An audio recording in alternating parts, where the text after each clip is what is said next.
창세기 1장은 생각할 것이 정말 많은 장입니다. 하나님의 말씀 속에 담긴 신비함도 여기서 느낄 수 있고요.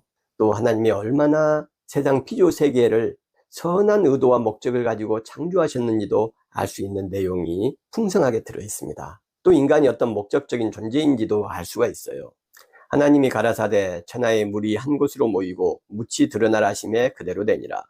하나님이 묻을 땅이라 칭하시고 모인 물을 바다라 칭하시니라. 하나님이 보시기에 좋았더라. 하나님이 가라사대 땅은 풀과 씨 맺는 채소와 각기 종류대로 씨 가진 열매 맺는 과목을 내라 하심에 그대로 되어 땅이 풀과 각기 종류대로 씨 맺는 채소와 각기 종류대로 씨 가진 열매 맺는 나무를 내니 하나님이 보시기에 좋았더라. 아멘. 예, 창세기 1장 9절에서 12절까지 말씀입니다. 창세기 1장에는 동일한 문장이 여러 번 등장을 합니다. 방금 읽었던 내용 중에서 하나님이 이르시되 그대로 되니라. 이게 하나의 반복 어구예요. 하나님이 이르시되 그대로 되니라. 와요메르 엘로힘, 와요메르 말씀하시다. 엘로힘 하나님께서 와여 캔, 와여 히는 있다, 존재하다 이런 겁니다. 되다, 나타나다. 캔 그대로 하나님이 말씀하시니 그대로 되었다. 하나님이 이르시되 그대로 되니라.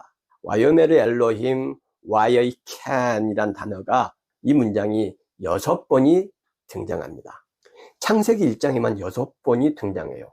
창세기 1장은 하나님의 창조를 6일에 나누어서 설명하고 있죠. 그 6번이 등장하는 겁니다. 그러니 하나님이 말씀하시되 그대로 되었고, 둘째 날도 하나님이 말씀하시니 그대로 되었고, 셋째 날도 하나님이 말씀하시니 그대로 되었고, 이렇게 6일 동안 하나님이 말씀하시니 그대로 되었다라는 것을 의미하죠. 시간과 공간, 즉 우주 만물이 하나님이 말씀하신 그대로, 하나님이 의도하시고 목적하신 그대로 되었다. 이걸 강조하는 겁니다. 6번. 그 다음에 하나님이 보시기에 좋았더라 이렇게 되어 있죠. 예. 하나님이 보시기에 와야르 엘로힘 좋았더라. 토브죠. 토브. 히토브 좋았다. 하나님이 보시기에 좋았다. 이 문장은 7번 등장합니다. 하나님이 말씀하시니 그대로 되니라. 이것은 6번이었죠. 그런데 왜 하나님이 보시기에 좋았더라. 이것은 7번일까요? 6일의 창조가 끝나고 6번에 좋았다가 나오겠죠. 7일째는 6일 동안 만드신 그 모든 것을 다 함께 보시니 심히 좋았더라. 토브 메오드 라는 강조형이 쓰이죠. 창세기 1장 31절에 이렇게 나옵니다. 그러니 6번에 좋았다는 의미와 전체를 좋았다라고 표현한 내용까지 포함해서 7, 하나님의 숫자, 신성한 숫자, 축복의 숫자, 행운의 숫자 7을 만들어내는 것입니다. 자, 여기서 무엇을 생각할 수 있습니까? 하나님의 피조세계, 시간과 공간 안에 있는 모든 것은 하나님의 말씀대로 창조되었다는 거예요. 하나님의 말씀은 하나님의 의도와 목적을 나타내는 것이고, 하나님의 의도와 목적은 무엇입니까? 토부죠. 선하심, 유쾌하심, 즐거운 것, 하나님의 목적이에요. 그리고 그 창조의 의지가 곧 하나님의 말씀이죠. 하나님의 말씀은 어떤 것을 말하는 건가요? 하나님의 말씀하는데 그게 무엇인가요? 성경 전체를 말하는 것인가요? 이걸 생각해 보아야죠. 성경 전체를 한마디로 요약하면 공의와 사랑입니다. 구약은 공의, 신약은 사랑. 물론 신약에 공의가 풍성하게 녹아져 있고 구약에도 풍성한 사랑이 있습니다. 그리고 엄밀한 의미에서 공의 속에 사랑이 포함되어 있고 사랑 안에 공의가 속합니다. 그리고 그 둘을 한 단어로 말하면 샬롬, 조화, 평화라고 이야기할 수 있죠. 그런데 이 공의와 사랑과 평화는 누구를 위해서 존재하는 겁니까? 그 대상과 목적이 누굽니까? 사람이죠. 사람 사는 사회에 공의를 세우고 사랑을 펼쳐나가는 것이 하나님의 뜻이고 하나님의 말씀의 처음과 끝입니다.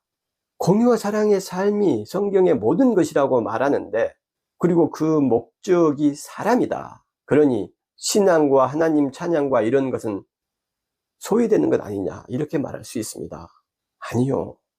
하나님의 뜻을, 하나님의 말씀을 살아내는 것이 하나님을 영광스럽게 하는 것이고, 하나님을 경배하는 것이고, 하나님을 찬양하는 것입니다. 그것이 진정으로 하나님을 섬기는 것이죠. 그렇게 완전하게 하나님을 섬기고 살아내신 분은, 하나님의 말씀을 온전하게 성취하신 분은 누굽니까? 하나님의 아들 예수 그리스도 아니십니까? 그래서 요한복음에서는 말씀이 육신이 되셨다. 예수 그리스도 자체가, 예수 그리스도께서 말씀이시다는 말이에요. 말씀 기독론이라고 합니다. 로고스 기독론이라고 해요. 그 예수께서, 하나님의 말씀이신 예수께서 어떤 삶을 사셨는지 보세요. 그리스도의 삶의 처음과 끝이 인간을 목적으로 하죠. 하나님께서 인간을 위해서 사람이 되셨고 이 땅에 오셨어요. 그리고 인간들을 위해서 평생을 사시다가 인간들을 위해서 마지막 남은 육체를 허락하신 것이죠. 예수 그리스도의 삶보다 더 확실하고 명증한 신앙과 예배와 찬양이 어디 있습니까? 여러분, 우리는 환상을 믿으면 안 됩니다. 하나님 창조의 특징이 창세기 1장에서 이렇게 드러나는 거예요. 하나님의 말씀대로 되었다. 말씀대로 될 때에 하나님께서 좋다라고 말씀하셨다는 거예요.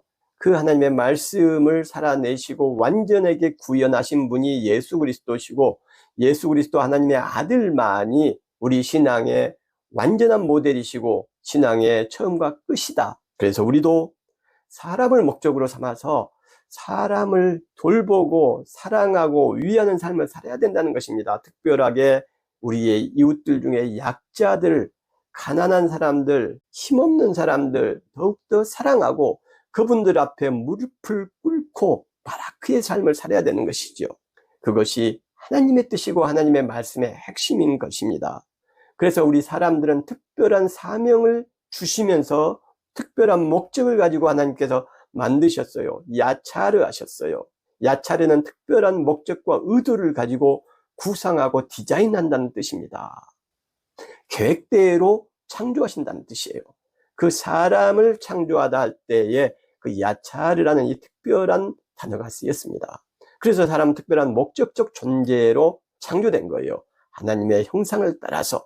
이것을 임마누엘 칸트라는 사람이 실천 이성 비판을 통해서 정언 명령이라고 하죠.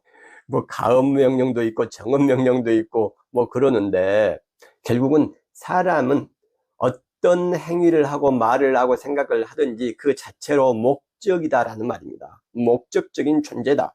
그런데 그 위대하다는 칸트가 말한 이것도 결국은 창세기 성경 1장에 이미 나타나잖아요. 신약 성경, 하나님의 아들 예수 그리스도를 통해서 수도 없이 반복적으로 암시하고 있잖아요. 사람만이 목적이다.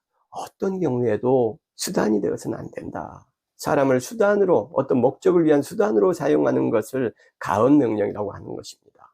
그러니 여러분은 무슨 생각을 하든 무슨 말을 하든 어떻게 신앙하든 간에 목적적인 존재이고 하나님의 형상이라는 것을 기억하시길 바랍니다. 그래서 우리에게 주어진 하나님의 목적, 창조의 의도가 무엇인지 그것을 다음 시간에 살펴보도록 하겠습니다. 감사합니다.